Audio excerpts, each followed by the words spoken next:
To get a sense of how destructive this tornado is, you've got to look at some of the before and after images. Right now, obviously, you're looking at a live picture of the search mission underway at the Park Tower Elementary School, where we understand that were 75 people, some of whom have been rescued. They are right now desperately searching for other children. Tom Foreman is at the Magic Wall. And Tom, just start with that school, Plaza Towers Elementary School. That took a direct hit from the tornado, and as you can see, is completely leveled now. Yeah, exactly, Aaron. You know, there's a lot of open territory around Oklahoma, but this hit one of the areas that's not open at all. Here's downtown Oklahoma City. You move down here into Moore. About 55,000 people live in this area, and the school really is right in the middle of all of this. Let me bring up this image here and show you what we're talking about. This was the school before it was hit, and this is that same school now, just devastated by what came through there. Let's look at a couple of other areas here. Here's the medical center, not far away at all. This is a 3D rendering of the medical center from afterward. You can see there's before, there's after. There's before, there's after. Tremendous amount of damage. A lot of the buildings still standing. That's encouraging, but still an awful lot of damage there. And if you go to the theater, quite close by as well, that was another one of the complexes. This is that same facility. You see it in the image of before and after. There's before, there's after. All of this damage done here, a building over here completely wiped out. And I want to give you a point of reference here that's really important. As we've looked at all of these images, Aaron, the epicenter of the damage seems to be where the storm swept through right about here. This is where it did a tremendous amount of damage. We've been talking about this being a mile wide. Well, it's about a mile from here to here. These are shopping centers in here, all sorts of neighborhoods. It's about a mile square if you went to this area with the school right in the middle. And you have to have a sense of what the density is there, because that makes a huge difference here. If we move in and I show you that neighborhood, here's the school right in the middle. In this picture alone, if we widen out and show you the whole screen here, there are roughly 350 to 400 homes right in this picture around that school. Every one of these homes within earshot of the baseball field here if you had a ball game going on. So that gives you an idea of how dense this area is, and this, Aaron, is dead center in where this storm went through. A tremendous amount of damage, even if you remove the school from the equation, the hospital, the theater, so many homes and so many people who will have to be looked after. Aaron?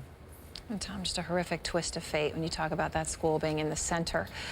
Thanks to Tom Foreman. And now you've seen those pictures, I want to bring in George Howell. He is right across the street, across the field, actually, from that Plaza Towers Elementary School, as close as you can get to the rescue operation we've been showing you as you can be. And George, what are you hearing? What are you seeing right now?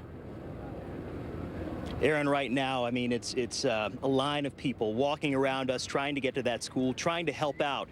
But officials are telling them that they don't want that help right now. In fact, they're trying to keep people away from the school property as that search and rescue continues. This is a difficult situation for everyone out here, especially Leticia Velasquez. And I want to bring her in right now because we were talking a minute ago. And Leticia, I mean, tell our viewers who you're looking for right now. Okay. I'm out here looking for my niece, Nancy Rodriguez. I had two nieces here at Plaza Towers. One of them, Melissa Rodriguez, has been found. She's in the hospital. I don't know of her conditions right now, but still Nancy Rodriguez is still missing. Also, my sister, Sandra Rodriguez, is missing. I haven't heard from her, and the situation out here is just devastating. It is very bad, and one thing I do want to let know all the people that has lost someone or that has a person missing out there, that the last thing we lose in a situation like this is faith. We have to hold on to faith and trust God every moment. Leticia, thank you. And she was in that school, yes? Yes, she was in that school. Thank you for taking time with us. Guys, I want to show you where we are and just kind of give you a scene, a look at what we see here. You can see over here where officials are set up. That was the front of the school, we presume. And then if we pan over here, you can see people, you know, walking around the perimeter of the school. In fact, you can even see the playground equipment there. This is where the storm came through, and the search and rescue continues at this hour. We have daylight so we can see what's happening.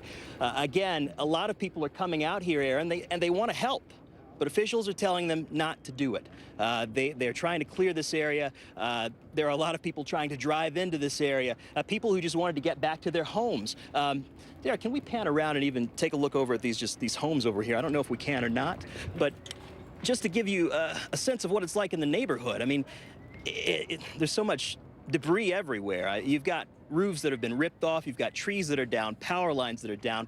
We had to maneuver around power lines. That the power has been cut off. But again, it's a difficult situation out here, just trying to figure out, get our bearings and get in here safely. That's what people are also trying to do, just to see what's left over, Aaron, after this terrible storm. And George, I mean, just seeing all the rescue workers. I mean, have you seen more people like that woman there who was looking for her niece and her sister, looking for their children? I mean, I know we understand we're not sure exactly how many, but are missing. There were 75 though in that school. Leticia and I, we just started talking, but, I'm sure that there are others. There's a line of people. In fact, guys, if you want to come around us, you can. There's a line of people that's, passing through this area to get over to that school. And this will go on through the night.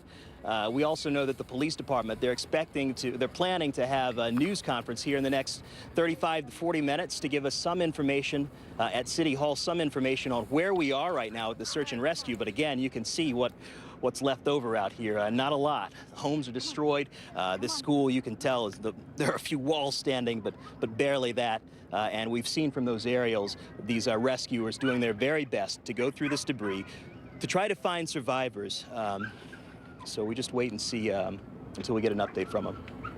And George, is what you've seen on your way there, I mean, how would you describe the devastation? I mean, as you've talked about in Oklahoma, as we just saw Tom Foreman, there is so much open space. And yet this storm, this tornado came and hit right in the middle of where 200,000 people live.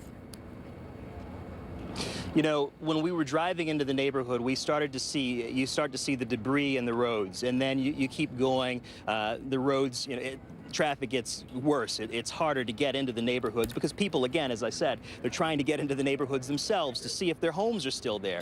Then you start to see this sort of stuff. You start to see these homes that are destroyed. You see roofs that have been ripped off. You see these trees that have just been plucked out of the ground. The force of this storm, I mean, it is quite apparent here at this spot. And you also see people just walking around, neighbors talking to neighbors, just trying to figure out, trying to assess where people are. And that's what's happening right now. People are still in the point, just making sure that, people are accounted for after the tornado came through. All right, George Howell, thank you very much. George, as we said, as you can see, that field behind him, right behind him is where the Park Towers Elementary School is, where right now they are in a desperate search to try to rescue children between the ages of 5 and 8 right now who are still missing before darkness falls in the suburb of Oklahoma City Moore, where this tornado struck just a few hours ago. Our live breaking coverage of the tornadoes in Oklahoma continues after the break with Anderson Cooper, and I'll see you back here at 11 Live Eastern.